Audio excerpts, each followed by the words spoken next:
তোমাদের মধ্য হতে যে সকল মহিলারা জেনায় লিপ্ত হয় তাদের বিরুদ্ধে তোমাদের মধ্য হতে 4 জন সাক্ষী সংগ্রহ করো। যদি তারা সাক্ষী দেয় তবে তাদেরকে ঘরের মধ্যে আবদ্ধ রাখো মৃত্যু আসা পর্যন্ত, অথবা আল্লাহ তাআলা তাদের জন্য কোনো পথ বের করবেন। তোমাদের মধ্য হতে যে নারী পুরুষ জেনায় লিপ্ত হয় তাদেরকে কষ্ট দাও, ফলে যদি তারা ফিরে আসে এবং সংশোধন করে তবে তোমরাও তাদের থেকে ফিরে আসো।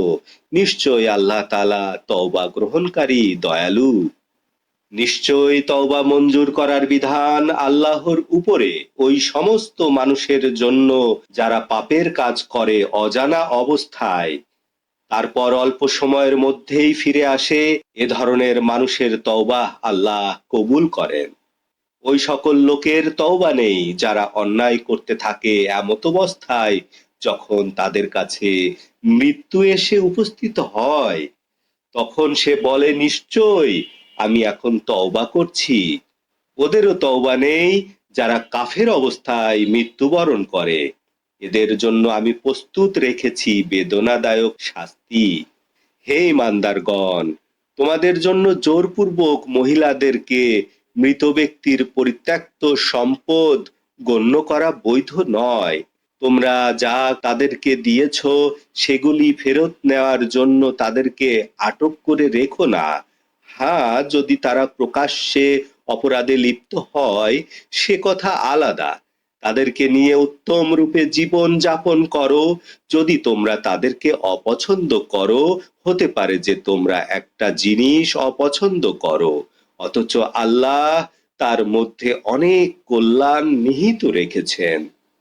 যদি তোমরা এক স্ত্রী বদল করে অন্য স্ত্রী গ্রহণ করতে চাও এবং যদি তাদের একজনকে স্বর্ণের স্তূপ দান করে থাকো, তা থেকে কিছুই ফেরত নিও না। তোমরা কি অন্যায়ভাবে দোষ চাপিয়ে প্রকাশ্য গুনাহ করে তা ফেরত নিবে? কি করে তোমরা তা ফেরত নিবে অথচ তোমরা একে অপরকে একান্তে ভালোবেসেছো এবং তারা তোমাদের থেকে দৃঢ় প্রতিজ্ঞা নিয়েছে?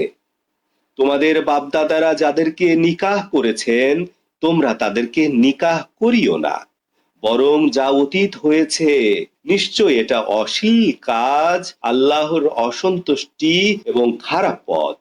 হারাম করা হয়েছে তোমাদের উপর তোমাদের মাগণকে, তোমাদের কন্যাগণকে, তোমাদের বোনদেরকে, তোমাদের ফুফুদেরকে, তোমাদের খালাদেরকে এবং তোমাদের ভাইয়ের কন্যাদেরকে এবং বোনের কন্যাদেরকে এবং ওই সকল মাদের যারা তোমাদেরকে দুধ পান করিয়েছেন এবং তোমাদের দুধ বোনদেরকে এবং তোমাদের স্ত্রীদের মাগণকে এবং তোমাদের স্ত্রীদের কন্যাদেরকে যারা তোমাদের এমন স্ত্রীদের কোলে যাদের সাথে তোমরা মেলামেশা করেছো।